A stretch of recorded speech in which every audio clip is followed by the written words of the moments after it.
Caring. दोनों भाई नाश्ते की टेबल पर बैठे थे। प्रियंका, मेरा नाश्ता कहाँ है? भाभी, मुझे भी ऑफिस के लिए लेट हो रहा है। इस पर प्रियंका किचन में से दोनों के नाश्ते की प्लेट्स लेकर बाहर आती है। लो भाई, आप दोनों का नाश्ता। किसी को भी 1 मिनट का सब्र नहीं है। ये प्रियंका का ससुराल है, जहाँ कोई औरत ना होने की वजह से शादी वाले दिन से ही घर के साथ दोनों भाइयों की जिम्मेदारियां प्रियंका संभाल लेती है। दोनों भाई शांति से नाश्ता कर रहे होते हैं कि अंकुश अपने भाई की प्लेट से पराठे का एक टुकड़ा उठा लेता है। आपको पता है ना, मैं खाना शेयर नहीं करता, फिर भी मेरी प्लेट में से खाना जरूरी है क्या? अरे हद हो गई है, मुझे नहीं खाना अब। अंकुर गुस्से में नाश्ता छोड़कर टेबल से उठ खड़ा होता है। अरे, ये कैसा बिहेवियर है अंकुर? एक टुकड़ा ही तो है। एक हो या आधा, मुझे भूख लगी है तो ये सिर्फ मेरा ही है। उसे भी किसी के साथ शेयर करने बैठा तो भूखा नहीं रह जाऊंगा। अरे बाबा ठीक है, अब इस पर भी लड़ाई। दूसरा बना देती हूँ, पर प्लीज ऐसे खाना बीच में छोड़कर मत जाओ। इससे अन्न का अपमान होता है। ओ प्लीज भाभी, ऐसी कोई चीज होती ही नहीं है। आपके पास पैसे हैं, खरीदो और खाओ। अगर नहीं खाया जाए तो फेंक दो। अरे दुनिया में सब यही करते हैं।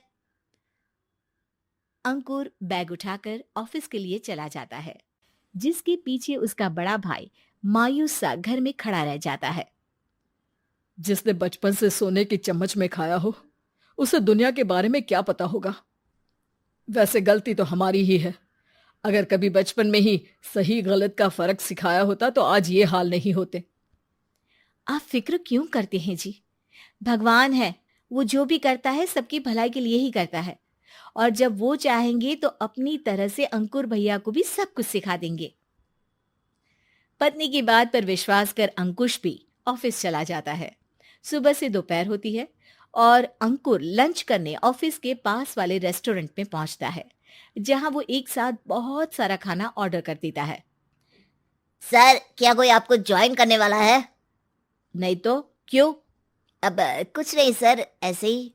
वेटर चला जाता है और कुछ देर में अंकुर का ऑर्डर लेकर वापस आता है, जिस पर अंकुर सब डिशेस में से थोड़ा थोड़ा खाकर बाकी ऐसे ही छोड़कर बिल देकर चला जाता है।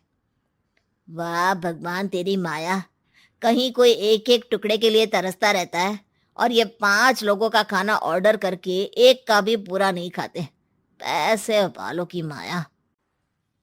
वेटर टेबल साफ कर बचा हुआ सारा खाना लेकर रेस्टोरेंट के पीछे घूम रहे बच्चों के पास पहुंच जाता है, जिसे देख बच्चों के चेहरे खिल उठते हैं। वाह, आज इतना सारा खाना आया। थैंक यू भैया, भगवान आपको खाने की फैक्ट्री बना दे। अगर ये फैक्ट्री मेरी होती तो तुम लोगों को कभी किसी का झूठा बचा हुआ खाना नहीं खाना पड़ता। चलो तुम लोग खाओ, पर ध्यान रखो किसी को पता ना चले, नहीं तो मेरी नौकरी चली जाएगी। इसी के साथ दिन बीतता है और रात को दोनों भाई एक साथ घर पहुंचते हैं। कुछ देर में सब डिनर करने बैठते हैं, जहां अंकुश अंकुर को समझाने की कोशिश करता है। अंकुर, अगर हमें लाइफ में सब कुछ मिला है, इसका ये मतलब नहीं कि तुम उसका गलत फायदा उठाओ, बल्कि तुम्हें उसकी मदद से दूसरों को भी मदद करनी चाहिए। भैया, जिनके पास नहीं है उनकी वजह मैं तो नहीं ना। और ऐसे बहुत लोग हैं जिनके पास सब कुछ है। इसलिए अगर मैं एक इंसान कुछ नहीं करूंगा तो कोई फर्क नहीं पड़ने वाला। तुम्हारे भैया बस एक चीज समझाना चाहते हैं कि जिस चीज की हमारे पास कमी नहीं है, उसे बर्बाद करने से अच्छा है कि लोगों के साथ शेयर करें। इससे हम सिर्फ सामान नहीं, खुशियां भी बांटते हैं, और इसमें तुम्हारा ज्यादा कुछ तो जाएगा नहीं। भैया भाभी की बात सुन अंकुर कुछ बोले बिना उठकर चला जाता है। इसी तरह दिन बीतते रहते हैं, जिसमें अंकुश और प्रियंका कोशिश तो बहुत करते हैं, पर अंकुर पर किसी भी चीज का कोई असर नहीं पड़ता। एक दोपहर अंकुर सैंडविच खाते हुए सड़क के किनारे चल रहा होता है। तभी उसकी नजर आइसक्रीम वाले पर पड़ती है और वो सैंडविच सड़क किनारे फेंक आइसक्रीम खरीदने पहुंच जाता है। अब इसे कहते हैं जिंदगी का सुख। जैसे ही अंकुर आइसक्रीम लेकर पीछे मुड़ता है तो एक आदमी को सड़क से वही सैंडविच उठाते हुए देखता है। वो आदमी बहुत कमजोर, गरीब, जैसे बहुत दिनों से खाना ना खाया हो वैसा लग रहा था। अंकुर उसके पास जाकर खड़ा हो जाता है। उसे देखकर आदमी सैंडविच अंकुर की तरफ कर देता है। आपको भी खाना है क्या? क्या हम इसे आधा आधा कर ले? मुझे बहुत भूख लगी है। वो मेरा ही झूठा सैंडविच है। तुम दूसरा खरीद कर क्यों नहीं खा लेते? इसे क्यों खा रहे हो?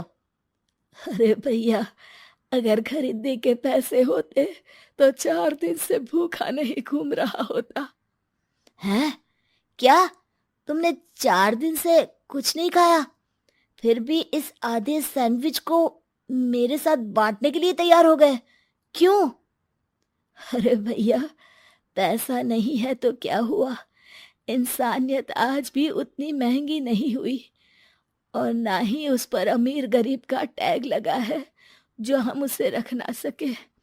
पर अफसोस, आजकल लोगों के अंदर पोषण, खून या विटामिन से ज्यादा इंसानियत की कमी होने लगी है। आदमी की बातों से अंकुर को समझ में आ जाता है कि वो आज तक कितना गलत काम करता आ रहा था। इसके बाद से वो अपनी किसी के साथ शेयर नहीं करने और खाने को बर्बाद करने वाली आदत को छोड़ देता है।